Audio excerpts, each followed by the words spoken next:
عورتوں کا گھر میں نماز پڑھنا، اور ایک حدیث میں بھی تفصیل کا گھر کے آنگن میں نماز پڑھنا، گھر میں بھی نہیں پورے گھر میں، عورت کا گھر کے آنگن میں نماز پڑھنا، اور آنگن سے بہتر ہے کہ گھر کے صحن میں نماز پڑھنا، صحن سے بھی زیادہ بہتر ہے عورت کا گھر کے برآمدے میں نماز پڑھنا، اور برآمدے سے بھی زیادہ بہتر ہے کہ عورت کا اپنے گھر کے کمرے میں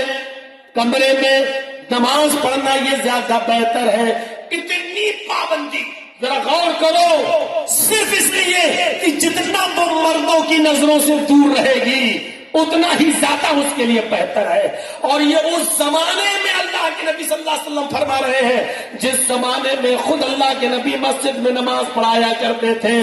اور عورتیں آپ کے پیچھے نماز پڑھا کرتی تھی۔ کون نہیں چاہے گا کہ نبی کے پیچھے نماز پڑھے؟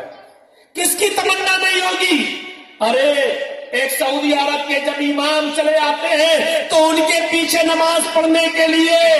تو عورتوں کا انتظام نہیں بھی ہوتا ہے تو عورتیں چلی آتی ہیں اور ان کے لیے باقاعدہ الگ انتظام کرنا پڑتا۔ اب آ گئی تو ان کو کہاں سے بھگایا جائے؟ جب سعودیہ کے امام کے پیچھے نماز پڑھنے کے لیے آپ انتظام کرتے ہیں تو سوچو نبی کے پیچھے نماز کون نہیں پڑھنا چاہے گا؟ کون مرد اور کون عورت ایسی ہوگی؟ اور وہ زمانہ بھی فتنے کا زمانہ نہیں، لیکن اس کے باوجود اللہ کے نبی صلی اللہ علیہ وسلم عورتوں سے کہہ رہے ہیں کہ عورتوں کا گھر میں نماز پڑھنا،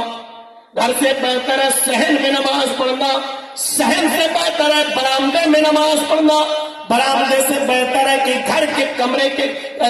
کوٹھری میں کمرے میں نماز پڑھنا، یہ زیادہ بہتر ہے۔ یہ حکم ہے عورتوں کو صرف اس لیے کہ جتنا مردوں سے دور رہیں گی اتنا زیادہ بہتر رہے گا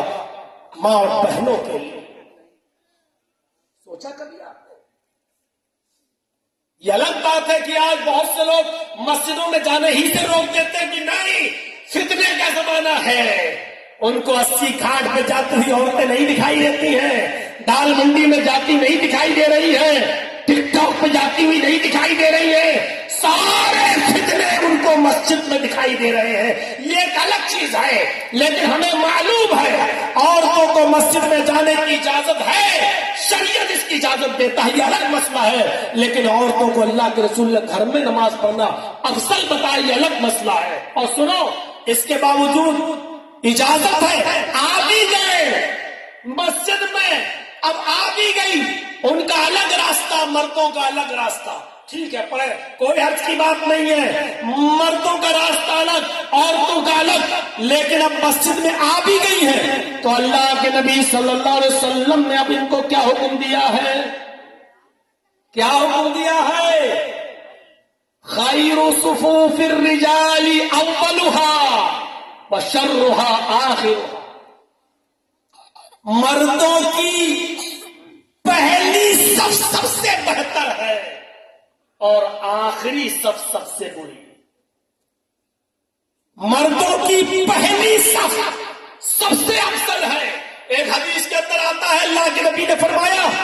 اگر لوگوں تمہیں یہ پتا چل جائے کہ پہلی صف میں نماز پڑھنے کا ثواب کتنا ہے، پہلی صف میں اگلی صف میں نماز پڑھنے کا ثواب کتنا ہے، اگر یہ لوگوں کو پتا چل جائے تو لوگ اگلی صف میں نماز پڑھنے کے لیے لڑیں گے،